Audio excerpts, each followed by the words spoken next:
Hello there, it's Nigby. This is the Schlage large format interchangeable core that I got from LockChuck. It's taken me a little while to tune into this lock. What you're going to see is after about sort of a good half hour of learning the lock, because even though it's all standard pins in there, what I've found is that this is a prime example of how binding order is absolutely critical to picking a lock. So yeah, all standard pins, but what I think I know about these cores is that they are used in more commercial premises. The tolerances seem to be a little bit better, and I think that this one is sprayed orange because it was used as a construction core. So basically, this is it would be an almost new lock. There's very little wear or no wear at all on the key. So we've got on the key we've got an SC4 keyway made in Mexico. So yeah, it's a tough little pick for all standard pins. As I say, it took me quite a while to tune in, get the binding order wrong, and it drops pins like crazy. So this has been really enjoyable to get tuned into this. So anyway, coming up is my pick and gut of it. Once again, thanks so much to LockChuck for the trade that we did. Slowly working my way through the locks. Still yet to put the pick in a DD lock. Life just seems to be getting in the way, so I'm just doing what I can when I can. But yeah. Thanks again, and here comes my pick and gut of this Schlage large format interchangeable core. Okay, that's the Schlage in the nice close up on it. So just to show you, it's locked up. I'm going to start off with this fairly shallow Moki pick, and I'm just going in and looking for pin 3. Click out of 3, then 4. Click out of 4. What I find now is that both pin 1 and pin 2 bind, but if I pick them in the wrong order, everything starts to drop. So the correct order is 1, then 2. Okay, just test both of those. I think that's it. So that should just leave pin 5 and pin 6. If you remember from the key, number 5 is really low down and guards number 6. It hardly takes a touch. So just going in and looking for pin 5 rather.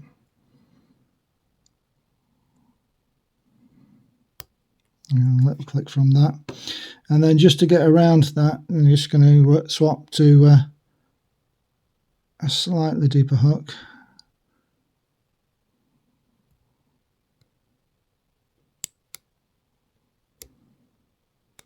I still think I've overset 5 by doing that, so let that drop a second.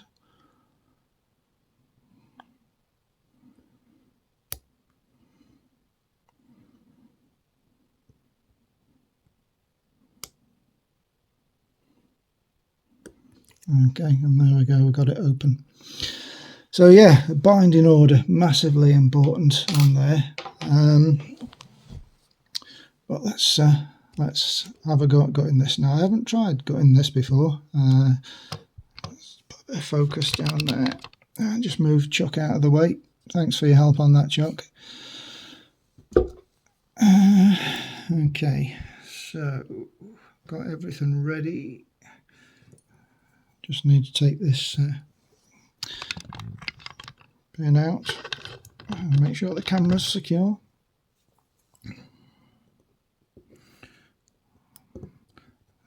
Just with the tweezers, hold that pin down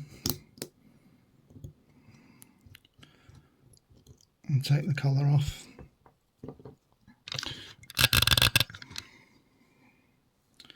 And the pin can come out. And the spring. Okay, that can all just sit out of the way. Now, I am assuming, whoa, that was a near miss. That was the core popped really forward. That was a near gutting disaster. I I've never gutted anything with this control ring on the back. I'm assuming I can just push straight through it. So providing this shim goes through there, which it seems like it is, I don't think I have to mess with that control ring. But let's see. Pin's going to be this way. And push through.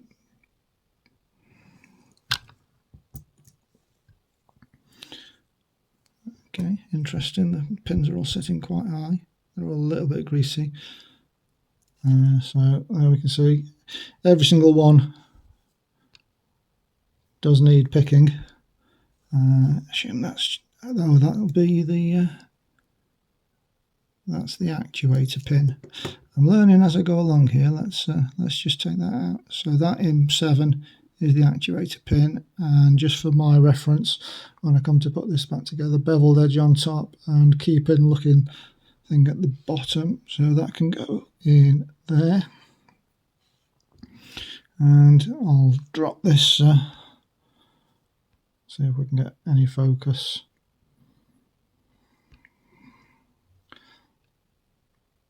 Let's drop these pins out.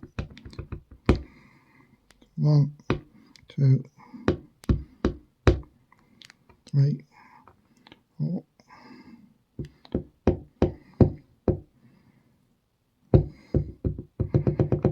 5, and the last one, number 6, and just arrange those there.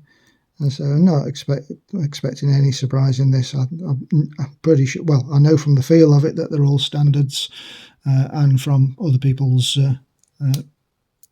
videos I know that they're supposed to be all standards, but let's just gut it just for my curiosity as much as anything else. So 1,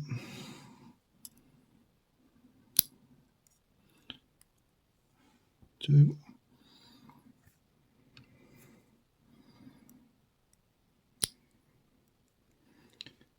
3, 4, 5,